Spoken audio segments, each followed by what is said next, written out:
بسم اللہ الرحمن الرحیم احمده ونصلي على رسوله الكريم اما بعد فاعوذ بالله من الشيطان الرجيم بسم الله الرحمن الرحيم السلام علیکم ورحمۃ اللہ وبرکاتہ۔ میں ہوں آپ کا ٹیچر بشیر خان۔ عزیز طلبہ، امید ہے آپ خیریت سے ہوں گے۔ ایک دفعہ پھر اورینٹل پبلک اسکول کی طرف سے آپ سب کو آن لائن کلاسز میں خوش آمدید کہتے ہیں۔ پیارے بچوں، آج ہم باب 4 عبادت و دعا شروع کریں گے۔ اس سے پہلے ہم نے 3 باب پڑھے ہیں۔ آج ہم باب 4 شروع کریں گے۔ باب 4 میں آج ہم سبق نمبر 1 اسلام میں عبادت کا تصور، اس کی پڑھائی کریں گے۔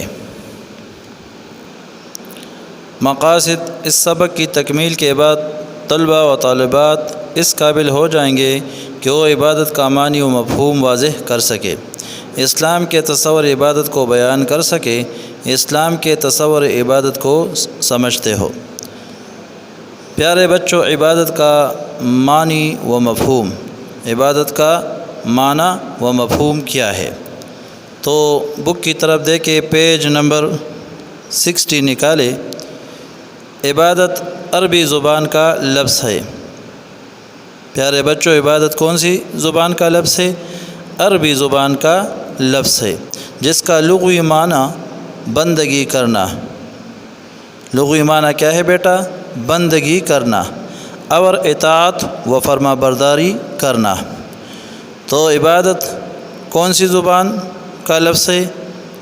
عربی زبان کا لفظ ہے، اور اس کے لغوی معنی کیا ہے؟ بندگی کرنا اور اطاعت و فرما برداری کرنا ہے۔ شریعت میں ہر وہ کام جسے اللہ تعالیٰ کے احکام کی بجا آوری میں سر انجام دیا جائے، عبادت کہلاتا ہے۔ یعنی شریعت میں ہر وہ کام جو اللہ تعالیٰ کی رضا اور خوشنودی کے لیے کیا جائے تو اس کا نام کیا ہے بیٹا؟ عبادت ہے۔ نماز، زکوٰۃ، روزہ اور حج اسلام کی اہم ترین عبادات ہے۔ تو پیارے بچوں، یہ نماز، زکوٰۃ، روزہ اور حج اسلام کی اہم ترین عبادات ہے۔ یعنی ہر وقت نماز روزے میں مشغول رہنا ہی عبادت نہیں، بلکہ زندگی کے تمام کاموں کو اللہ تعالیٰ اور اس کے رسول صلی اللہ علیہ وآلہ وسلم کے احکام کے مطابق سر انجام دینا بھی عبادت ہے۔ یعنی ہر وہ کام جو اللہ تعالیٰ اور اس کے رسول صلی اللہ علیہ وسلم کے احکام کے مطابق وہ کیا جائے، سر انجام دیا جائے، تو اس کو کیا کہتا ہے بیٹے؟ عبادت۔ تو اس عمل کو کیا کہتا ہے؟ عبادت۔ یعنی ہر وہ کام جس میں اللہ تعالیٰ کے احکام اور رسول اللہ صلی اللہ علیہ وسلم کے احکام کے مطابق، سنت کے مطابق کیا جائے تو وہ کام عبادت کہلاتا ہے۔ گویا انسان کا سونا، جاگنا، کھانا پینا، پڑھنا لکھنا، روزی کمانا، لوگوں کے حقوق پورے کرنا اور دوسروں کے کام آنا وغیرہ سب کچھ عبادت میں شامل ہے۔ تو پیارے بچوں، یہاں پہ عبادات میں سب سے پہلے نماز کا تذکرہ ہے۔ رسول اللہ صلی اللہ علیہ وسلم کا فرمان ہے، اول ما یحاسب بہ عبد الصلاۃ۔ قیامت کے دن سب سے پہلے انسان سے نماز کے بارے میں پوچھا جائے گا۔ تو نماز یہ بدنی عبادت ہے، اور قیامت کے دن اللہ تبارک و تعالیٰ سب سے پہلے نماز کے بارے میں پوچھے گا۔ اور آپ صلی اللہ علیہ وسلم نے فرمایا، الصلاۃ مفتاح الجنت، یہ نماز جنت کی کنجی ہے۔ تو پیارے بچوں، دن میں 5 وقت نماز کی پابندی کرنی چاہیے، اور نماز اسلام کی اہم ترین عبادت ہے۔ اس کے بعد پیارے بچوں، زکوٰۃ۔ زکوٰۃ کے معنی پاک ہونا، نشوونما ہونا اور بڑھنے کے ہے۔ زکوٰۃ کے معنی پاک ہونا، بڑھنا اور نشو و نما پانا۔ تو پیارے بچوں، زکوٰۃ بھی ایک اہم عبادت ہے، لیکن زکوٰۃ مالی عبادت ہے اور نماز جسمانی عبادت ہے۔ اور اسی طرح زکوٰۃ نہ دینے والوں کا انجام بھی اللہ تبارک و تعالیٰ نے ذکر کیا ہے، یعنی جو لوگ زکوٰۃ ادا نہیں کرتے ان کا انجام اللہ تبارک و تعالیٰ نے ذکر کیا ہے۔ اور اللہ تبارک و تعالیٰ سورہ توبہ میں فرماتا ہے، جو لوگ سونا اور چاندی جمع کر کے رکھتے ہیں اور اسے اللہ کی راہ میں خرچ نہیں کرتے، انہیں دردناک عذاب کی خوشخبری سنا دو۔ اس دن یہ سونا اور چاندی جہنم کی آگ میں دہکائے جائے گی، اور پھر اس کے ساتھ ان کی پیشانی، پہلوؤں اور پیٹھوں کو داغا جائے گا، اور کہا جائے گا یہ وہ خزانہ ہے جو تم نے اپنے لیے جمع کر رکھا تھا، تو تم اپنے خزانے کا مزہ چکھو۔ تو پیارے بچوں، زکوٰۃ نہ دینے والوں کا انجام بھی اللہ تبارک و تعالیٰ نے ذکر کیا ہے۔ پھر یہ زکوٰۃ مال و دولت کی وہ خاص مقدار جس پر زکوٰۃ فرض ہو جاتی ہے اسے نصاب کہلاتی ہے۔ زکوٰۃ کا نصاب درجہ ذیل ہے۔ سونا 7.5 تولے یا اس کی قیمت کے برابر نقدی، یعنی جس کے پاس 7.5 تولے سونا ہو یا اس کی قیمت کے برابر نقدی ہو تو وہ صاحب نصاب ہے۔ اور اس کے علاوہ چاندی 52.5 تولے یا اس کی قیمت کے برابر نقدی ہو تو یہ بندہ بھی صاحب نصاب کہلائے گا۔ اس کے بعد روزہ ہے۔ روزہ بھی جسمانی عبادت ہے، اور اللہ تبارک و تعالیٰ فرماتا ہے کہ روزہ میرے لیے ہے اور میں اس کا بدلہ خود دوں گا۔ اور اس کے بعد حج اسلام کی اہم ترین عبادات ہے۔ یہ 4 چیزیں یہاں پہ ذکر کی گئی ہے، نماز، زکوٰۃ، روزہ اور حج اسلام کی اہم ترین عبادات ہے۔ تو پیارے بچوں، حج یہ جسمانی اور مالی عبادت ہے، یعنی اس میں مال بھی خرچ ہوتا ہے اور اس میں بدن بھی استعمال ہوتا ہے۔ تو حج مالی اور جسمانی عبادت ہے۔ اسلام کا تصور عبادت۔ دنیا کے تمام مذاہب میں عبادت کا کوئی نہ کوئی تصور موجود ہے۔ مثلا عیسائیت میں صرف اتوار کے دن گرجے میں جا کر عبادت کر لینا ہی کافی سمجھا جاتا ہے۔ اسی طرح ہندو بھی خاص تہواروں کے موقع پر مندروں میں جا کر عبادت کی رسمیں ادا کرتے ہیں، لیکن اسلام کا تصور عبادت سب سے مختلف اور جامع ہے۔ دین اسلام میں انسان کی زندگی کا مقصد ہی عبادت بتایا گیا ہے۔ قرآن مجید میں اللہ تعالیٰ کا ارشاد ہے، وَمَا خَلَقْتُ الْجِنَّ وَالْإِنسَ إِلَّا لِيَعْبُدُونَ۔ سورہ زاریات کی آیت نمبر 56 ہے، اور سورہ زاریات قرآن مجید کی سورت نمبر 51 ہے۔ اس آیت کریمہ میں اللہ تبارک و تعالیٰ فرماتا ہے، ترجمہ، اور میں نے جنوں اور انسانوں کو صرف اپنی عبادت کے لیے پیدا کیا ہے۔ یعنی یہاں پہ 2 مخلوقات کا ذکر ہے، جن اور انسان، یعنی جنوں اور انسانوں کو اللہ تعالیٰ نے عبادت کے لیے پیدا کیا ہے، اور اس کے پیدا کرنے کا مقصد کیا ہے؟ صرف اور صرف عبادت۔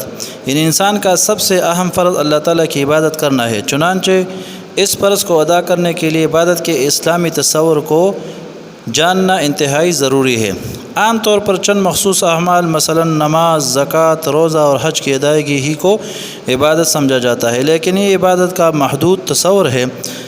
اگر اس تصور کو درست مان لیا جائے تو محض چند اعمال کی ادائیگی سے انسان کی زندگی کا مقصد پورا نہیں ہو سکتا، کیونکہ انسان کی زندگی کے ہر لمحے کا مقصد عبادت ہے، اور یہ ممکن نہیں کہ وہ ہر وقت نماز پڑھتا رہے اور ہمیشہ روزے سے رہے۔ اسلام میں بھی اس طرز عمل سے منع کیا گیا ہے، اور اس کا ثبوت حضرت عثمان بن مظعون رضی اللہ تعالیٰ عنہ کے ایک واقعے سے ملتا ہے۔ ان کے بارے میں نبی اکرم صلی اللہ علیہ وسلم کو معلوم ہوا کہ وہ شب و روز عبادت میں مصروف رہتے ہیں، دن کو روزہ رکھتے ہیں اور رات بھر نماز پڑھتے رہتے ہیں، اس کے علاوہ کسی چیز سے انہیں کوئی واسطہ نہیں ہے۔ آپ صلی اللہ علیہ وسلم نے انہیں بلا کر پوچھا، اے عثمان، کیا تم میرے طریقے سے ہٹ گئے ہو؟ انہوں نے عرض کی نہیں اے اللہ کے رسول صلی اللہ علیہ وسلم، اللہ کی قسم میں تو آپ ہی کے طریقے کا طلبگار ہوں۔ آپ صلی اللہ علیہ وسلم نے فرمایا میرا طریقہ یہ ہے کہ میں رات کو سوتا بھی ہوں اور نماز بھی پڑھتا ہوں، کبھی روزہ نفلی رکھتا ہوں اور کبھی چھوڑ دیتا ہوں، یعنی نفلی روزہ کبھی میں رکھتا ہوں اور کبھی نفلی روزے کو چھوڑتا ہوں، یہ نفلی روزے کا ذکر ہے۔ میں نکاح بھی کرتا ہوں، اے عثمان اللہ سے ڈرو، تمہارے اہل و عیال کا بھی تم پر حق ہے، تمہارے مہمان کا بھی تم پر حق ہے، تمہارے جسم کا بھی تم پر حق ہے، کبھی روزہ رکھو اور کبھی چھوڑ دو، رات کو نماز بھی پڑھو اور آرام بھی کرو۔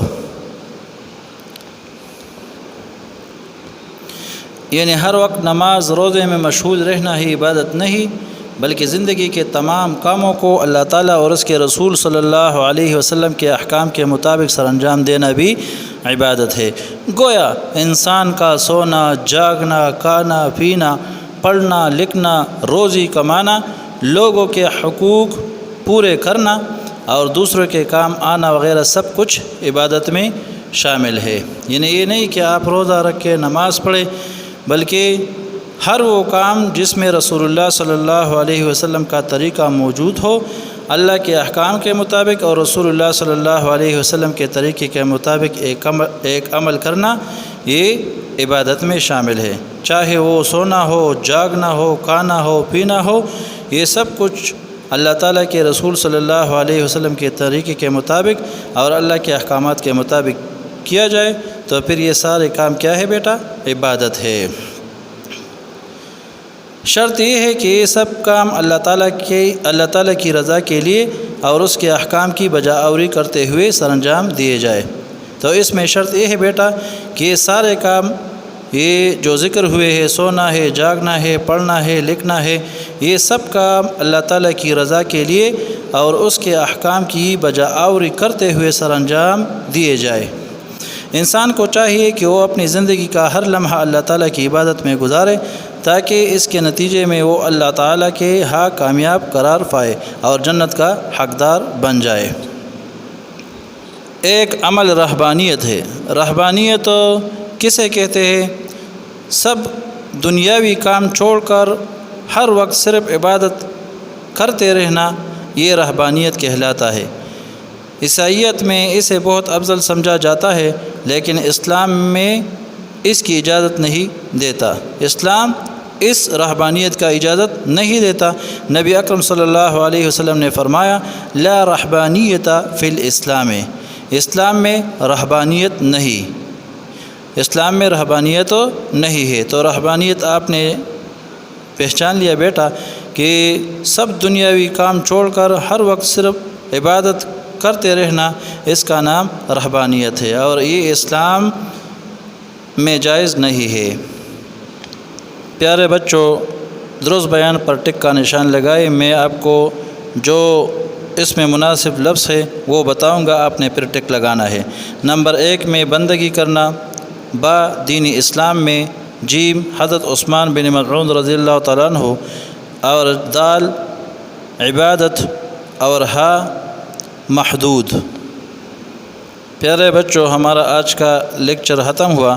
جلدی سے اپنے ہوم ورک کو نوٹ کریں، یہ مختصر جوابات ہے اس کے۔ آپ نے یہ سوال نمبر 1 2 3 4 5، تو آپ نے مختصر سوالات کے جوابات نیٹ نوٹ بک میں لکھنے ہیں اور پھر آپ نے اس کو واٹس ایپ گروپ میں شیئر کرنے ہیں۔ وآخر دعوانا ان الحمد للہ رب العالمین۔